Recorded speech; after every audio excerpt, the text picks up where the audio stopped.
긴급 속보. 인도네시아 뒤집혔다. 한국산 무기 30조 원치 대신 구매. 사우디 국방연구센터 KF-21 구매 참여. 한국 KF-21 한꺼번에 성공하자 인리 포기.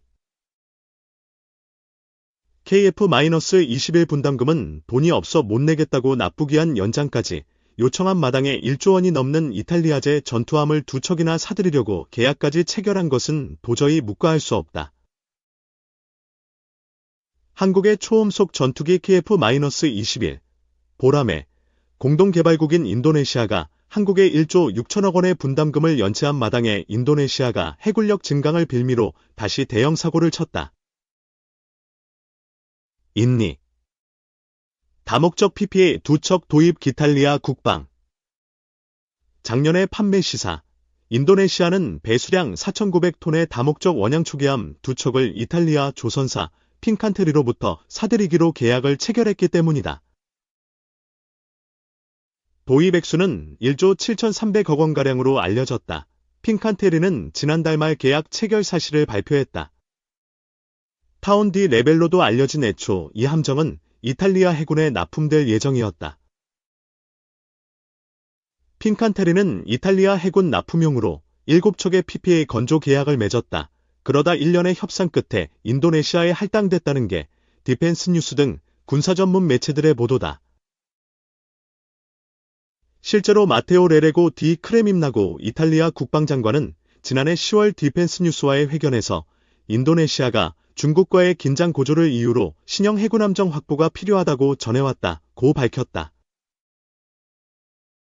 그는 이어 판매될 함정은 빠른 인도를 위해 이미 건조 중인 이탈리아 해군 납품용 중의 하나가 될 것이라며 어떤 함정이 인도될지는 계약 체결 시기에 달려있다고 덧붙였다. 국방장관의 이런 발언은 이집트에 대한 사례를 보면 쉽게 이해된다. 2020년 이탈리아는 이탈리아 해군 납품용으로 건조 중이던 프라렬 호위함 10척 중 마지막 2척을 이집트에 판매하기로 합의했다. 당시 이탈리아는 2척을 이집트로 배정한 후 자국 해군 보안을 위해 핀칸테리의 2척을 추가 주문하는 방식을 택했다. 앞서 2021년 핀칸테리는 인도네시아와 에프르멘급 호위함 6척 판매 계약을 체결했다. 문제는 도입에 필요한 재원을 어떻게 마련하느냐다. 피에로베르토 폴치에로 핀칸테리 최고경영자는 이번 계약은 우리 그룹과 인도네시아 간의 전략적 파트너십 발전을 위한 이정표로 인도네시아와의 많은 중요한 협력 기회 중 첫 번째가 될 것이라고 강조했다. 그러나 아직 최종 구매 계약은 체결되지 않았다면서 조심스런 입장을 보였다. 국제방산 시장에서 인도네시아의 신용도는 최악 수준이라는 게 지배적인 의견이다. 이런 처지에서 핀칸테리와 인도네시아 정부는 유럽방 위기금 등을 통한 차관 도입에 주력하는 것으로 알려졌다. 이탈리아는 2021년부터 2035년 사이에 퇴역하는 솔다트급 경호위함 4척과 메네르바급 초계함 8척을 교체하기 위해 PA 사업에 착수했다. 애초에는 모두 16척을 건조하기로 했지만 예산 문제 등으로 7척에 대해서만 예산 지원이 결정된 것으로 알려졌다. 세 척은 상황에 따라 건조 여부가 달라지는 선택형으로 지정됐다. PPA는 연안 순찰과 전투 지원을 위한 경량급, 나이. 경량급을 약간 보완한 경량 플러스급, 나이 플러스. 그리고 최일선에서 작전이 가능한 완전형, 풀,으로 분류된다. 선체는 길이 143m, 폭 16.5m, 홀수 10.5m이다. 배수량은 경량급이 4,880톤, 경량 플러스급이 4,912톤, 완전형이 4,994톤이다. 탑승 인원은 경량급과 경량 플러스급은 90명, 완전형은 120명이다. 그러나 헬기 등 항공기 운용인력과 해병대와 특수부대원 등을 포함하면 최대 171명까지 가능하다. 탑재 헬기는 세치-90이나 예시-100L가 기본이며 세치-90 헬기는 최대 2대까지 운용할 수 있다.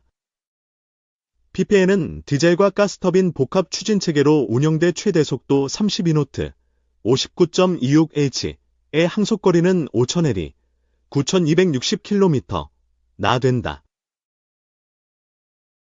PPA의 특징은 기본 설계는 같지만 무장과 센서를 달리하는 세 종류의 함정 건조가 가능하다는 점이다. 무장으로는 경량급은 주포로 127mm 64 벌케이노를, 부포로 62분의 76mm 오토멜라라를 탑재한다. 또 리콘 KBA-B0 625mm 자동기관포와 두 무늬 오토멜라라 원격 사격 통제체계도 갖췄다.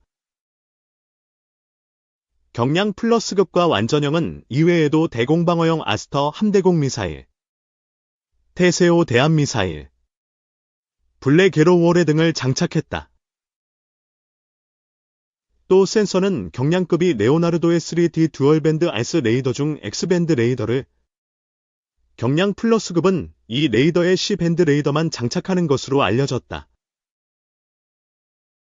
반면 완전형은 C와 X밴드 모두 장착하고 대잠 작전을 위해 레오나르도의 능동 견인소나 어레이, 가변심 도소나 등이 추가된다.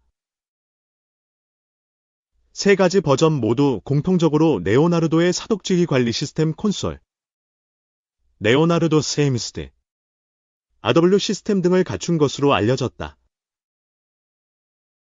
인도네시아의 양아치짓은 이어졌다. 인도네시아는 앞서 지난 3일 현지 시간 인도네시아는 프랑스 나발그룹의 배수량 1600에서 2000톤급 스코르펜급 디젤 전기식 잠수함 2척을 주문했다.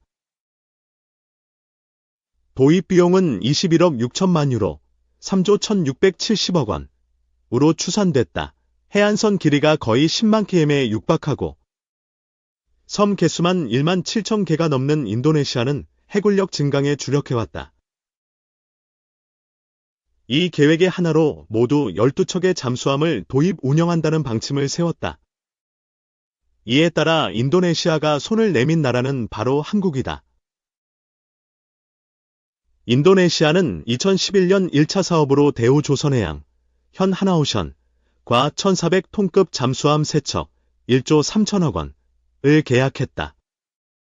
2번 함은 한국에서 건조해 인도됐고 3번 함은 8조선소에서 조립됐다. 이후 2차 사업으로 2019년 3월 1400톤급 잠수함 3척, 1조 1600억 원을 대우조선해양에 추가로 주문했지만 아직 계약금도 내지 않아 계약 미발효 상태다. 이 과정에서 대우조선해양은 독일의 핵심 부품인 추진전동기 3세트를 발주했다가 800억 원가량의 손실을 본 상황이다. 그러나 이런 상황에서 인도네시아는 나발그룹으로 말을 갈아탔다. 이는 한국을 사실상 배제한 조치로 읽힌다.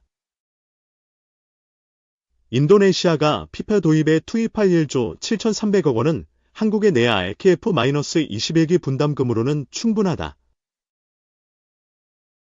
2016년 체결한 계약에 따라 인도네시아는 KF-21 개발비의 20%인 1조 6천억 원을 2026년까지 납부하기로 했다. 그러나 계약 첫 해에만 500억 원을 정상 납부했을 뿐 이후에는 미납을 거듭했다. 경제 여건 악화에 따른 예산 부족, 한국의 소극적인 기술 이전 태도, 기대 이하의 성능 등 터무니없는 트집을 내세워 납부를 사실상 미뤄왔다. 온갖 진상짓을 하면서 낸 누적 납부액은 2,783억 원에 불과하다. 반면 미국으로부터는 F-15 ES 전투기 24대와 S-70m 블랙호크 헬기 24대를, 프랑스로부터는 라팔 전투기 42대를 각각 도입하기로 하는 등 갈짓자 행태를 보여 신뢰를 저버린 행태를 보였다. 돈이 없다는 이유를 무색하게 만든 처사였다. 이런 상황에서도 인도네시아는 한 걸음 더 나갔다. 지난해 12월 이 사업을 주관하는 방위사업청의 개발분담금 납부기한 연장 요구와 함께 2034년까지 연도별 납부 계획을 담은 제안서를 제출했다. 복수의 소식통에 따르면 인도네시아의 개발 분담금 잔액 규모는 1조 3,217억 원. 이에 따라 인도네시아의 요구대로라면 2034년까지 매년 1,100억 원을 균등 납부하는 셈이다. 이제 미워도 다시 한번 중단하고 본때를 보여줘라 분위기 거세 인도네시아에 잇따른 뒤통수 가격에 대해 한국 정부를 비판하는 목소리도 점차 커지는 분위기다. 인도네시아가 최소한의 상도위를 팽개친 채 한국을 계속 우롱한다는 지적이다. KF-21 체계 개발 사업이 2026년에 끝나는 사실을 도외시한 채 인도네시아가 KF-21 분담금 납부 기한 연장을 요청한 것에 대해 분노감을 떠나 허탈감까지 표출하는 사람들도 늘어나는 형국이다. 이런 와중에 불거진 산업 스파이 행위도 타오르는 불에 기름을 부은 격이다. 인도네시아가 KF-21기 제작사인 한국항공우주산업에 파견한 자국 기술진을 통해 개발 과정 등 다수의 자료가 담긴 이동식저장 장치를 유출하려다가 적발된 사건에 대해 아예 인도네시아를 협력국에서 지워야 한다는 목소리가 빠르게 힘을 얻는 상황이다.